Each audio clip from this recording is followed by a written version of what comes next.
see a few place names here. And if this went a little further south, I think you would even see like Rio de Janeiro. So that would be another place that you would recognize. Sleep into history. ASMR. Hello, friends. So you're looking at a fairly interesting map in front of you. And this would be the very first map that ever used the word America on it. And that's what we're talking about today. Amerigo Vespucci and the naming controversy of America. So before we start looking at this map, I'm gonna flash up another map, and this one's a digital map that I've just put up on the screen for you. And it's a larger version of the same map.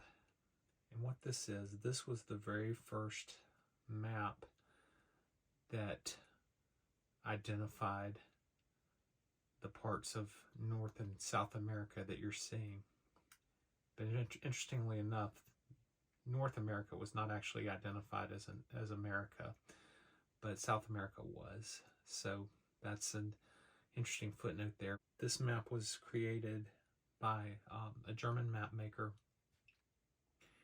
and he did so based on the travels and the logs of Amerigo Vespucci, and that is who we are talking about today.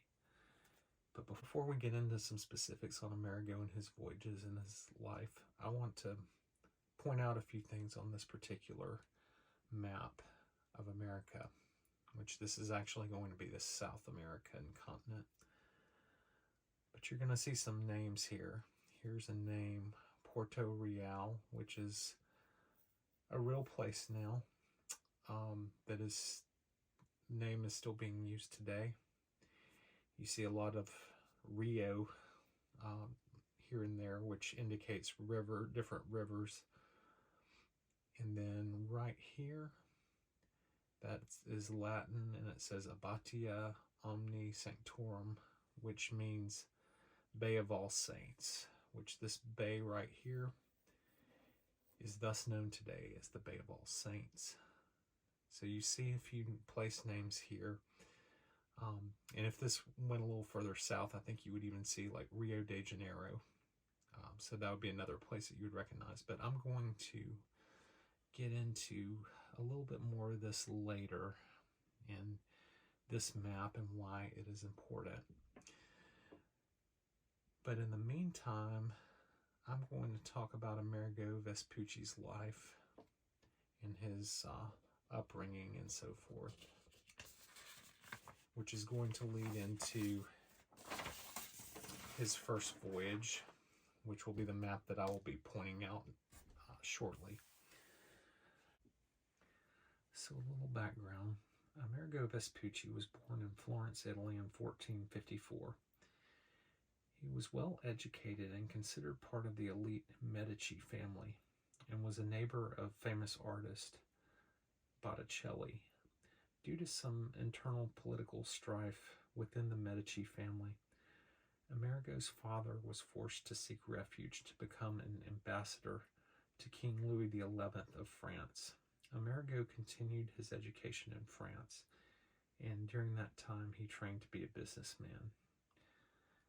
Later, Amerigo returned to Florence, and there he became associated with Gianotto Berardi, who's an Italian shipbuilder. Berardi was actually the man who introduced Vespucci to Christopher Columbus, which ended up helping spark Vespucci's interest in exploring. In fact, Vespucci was present when Columbus made his return to Spain in April 1493. So as mentioned in our Columbus video previously, Columbus had struggled as governor of Hispaniola, which led to Spain looking to other explorers to be under their banner. So at this point, Vespucci began sailing under the Spanish flag with support from Ferdinand II.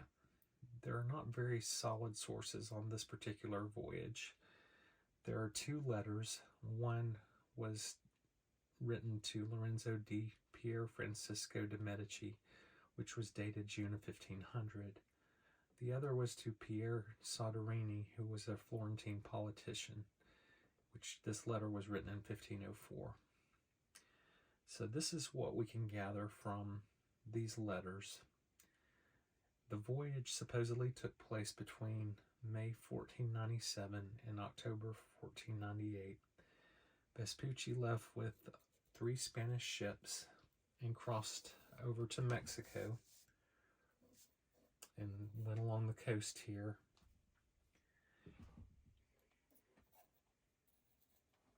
And then sailed up towards Florida. And he was thought to actually have gone as far north as Chesapeake Bay before sailing back and even crossing over Bermuda back over towards Europe and finally to Spain.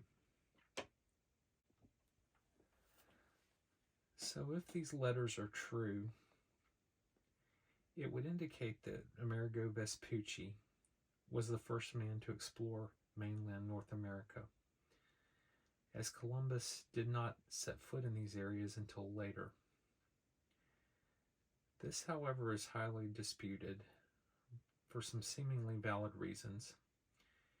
In Vespucci's letter to Pier Soderini, he contradicts himself as to the itinerary and places that he went, compared to the other letters that he wrote to Lorenzo Pier Francesco de' Medici. Of course, also is suspect that these letters were sent long after the voyages supposedly happened, which brings into question their validity.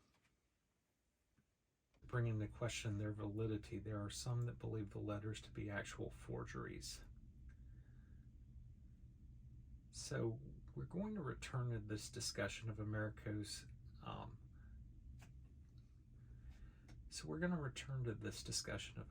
controversial first voyages later. But first I'm going to focus on something that isn't quite as controversial, his other voyages. And you'll see this map of his second and third voyages. So his second voyage was actually managed by Alonso de Ojeda, who was another explorer. So this particular map mainly shows the explorations of Vespucci. De Ojeda did somewhat of a different voyage here. Because what happened once they got to South America, they ended up along the Venezuelan coast. And then De Ojeda explored north. And Vespucci, for his part, headed south along this way. So this was a very important thing for Vespucci because he actually discovered the mouth of the Amazon River on this particular voyage. So he would be the first person who had discovered it. And a few notes on Vespucci with this voyage. He was very accurate in describing the currents around Guyana, which is up here. This was a big deal because he explained how he was able to use the southern hemisphere constellations for accurate navigation. But as far as where he went, it is thought that at this point in the voyage, he got down to Cape Sao Roque, and then he turned around, which it's believed he did so based on an agreement between Spain and Portugal that gave Portugal monopoly over that latitude. So then he sailed back to Spain. So this was an interesting shifting gears for Vespucci, because at this point, when he was ready to have his third voyage,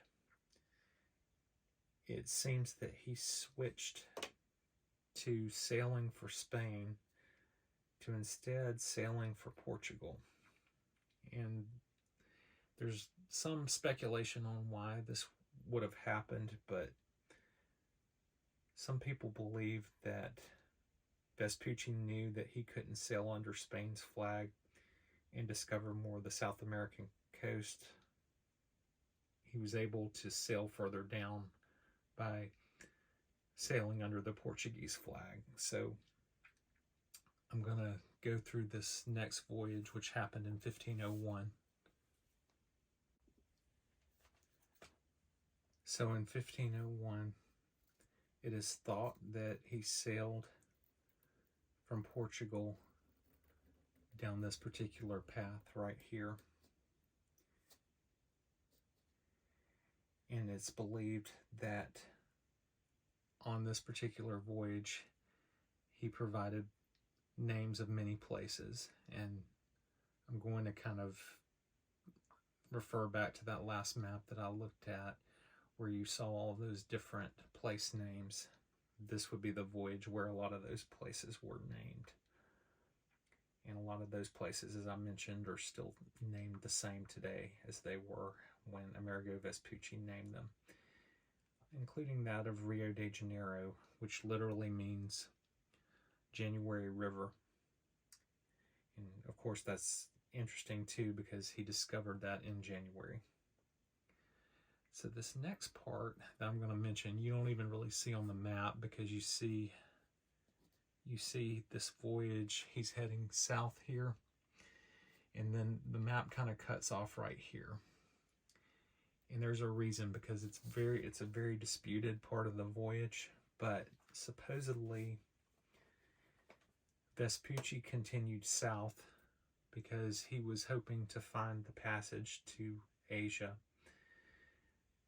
That long searched for passage, such as the Northwest Passage, as they used to call it, but in this case it was more of a Southwest Passage. As Vespucci supposedly headed south, he landed on the coast of Tierra del Fuego. So supposedly Amerigo Vespucci lands on the coast of Tierra del Fuego due to a storm.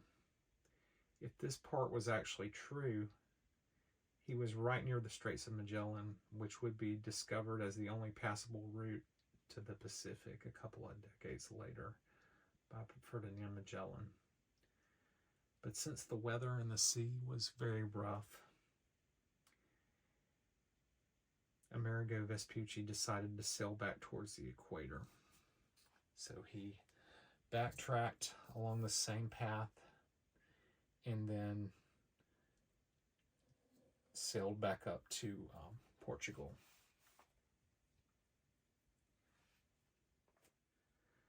So at this point, Vespucci went and created a small book called the Mundus Novus, or New World. The book contained astronomical observations and a description of natives.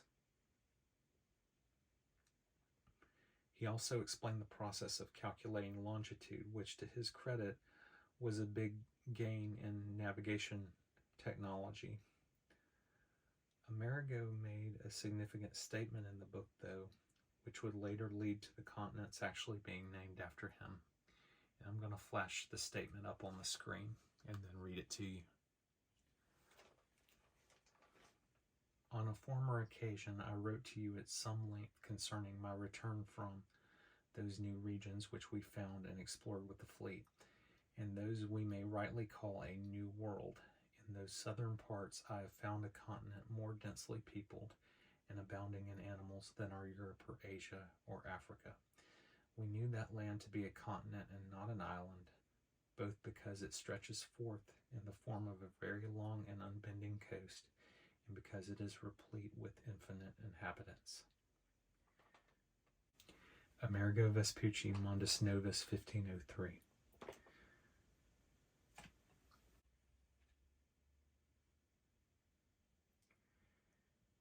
So Vespucci would actually take one more voyage, which was largely insignificant. he sailed to the Brazilian coast and explored some inland before returning back. This would be his last voyage, as it is believed. Some would even suggest he made additional voyages after that, but it's all conjecture. So then, Vespucci began working for the Spanish government as a type of administrator of cartography. His knowledge of cartography and constellations gave him credibility for this role. He would work several more years for the Spanish government before dying of malaria in 1512. Later in 1569, when a Flemish geographer created a world map, the name would stick, and at that point it would actually stick for all posterity. So hearing all this, one might wonder if Amerigo Vespucci somehow colluded to get his own name on the maps. The actual reality is that German cartographer Waldsemuller made that decision on his own. Vespucci seemed to be the first person to understand that there were new continents and not part of Asia, which was enough for Waldsemuller to name the continents after him. Also, it's widely believed Vespucci may have never seen the Waldsemuller map, as it didn't get widely circulated until after Amerigo Vespucci's death. Another interesting footnote is that Waldsemuller removed America from his map and suggested names like Atlantis or Columbiana, as other editions had been created later. But all future map makers would ignore this change, and the name America would be stuck. As for Amerigo Vespucci's credibility, the inconsistencies of the first voyage and no real proof that he went where he claimed does bring his credibility into question. But to his credit, giving Europeans an understanding of the constellations at the very least should have netted some credit to Vespucci as an explorer and navigator. I appreciate your attention. Thank you.